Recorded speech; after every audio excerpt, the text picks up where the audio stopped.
مسلح شخص نے لاس ویگس کے ہوٹل روم کی کھڑکی میں ایک سوراخ میں سے کانسرٹ میں شریک ہجوم پر فائرنگ کی۔ عینی شاہدین کا کہنا ہے کہ ابتدا میں فائر کی آواز سن کر وہ سمجھے کہ کوئی فائر کریکر ہے۔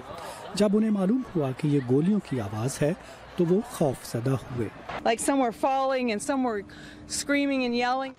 صدر ٹرمپ اور نائب صدر مائک پینس نے اپنی بیویوں کے ہمراہ وائٹ ہاؤس کے لان میں ہلاک ہونے والوں کے اعزاز میں 1 منٹ کی خاموشی اختیار کی۔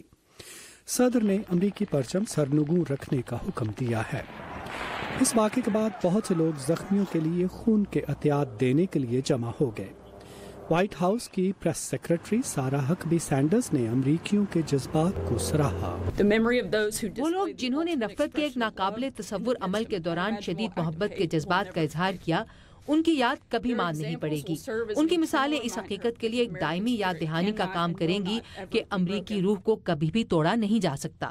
داعش نے اس حملے کا دعویٰ کرتے ہوئے کہا ہے کہ حملہ آور نے حال ہی میں اسلام قبول کیا تھا۔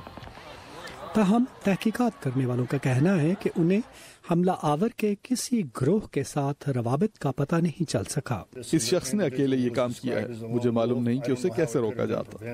اس کے خاندان والے اسے دولت مند شخص قرار دیتے ہیں جسے جوا کھیلنے کا شوق تھا، اور اکثر وہ فلوریڈا میں اپنی ماں کو مہنگے بسکٹوں کے ڈبے بھجواتا تھا۔ ماضی میں وہ کسی مجرمانہ کارروائی میں ملوث نہیں رہا تھا۔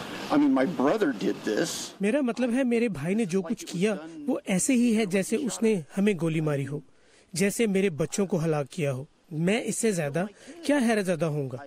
اس واقعے کے بعد امریکہ میں یہ بحث چل پڑی ہے کہ کس طرح سیاسی رنگ دیے بغیر خون ریزی کے واقعات کو روکا جا سکے۔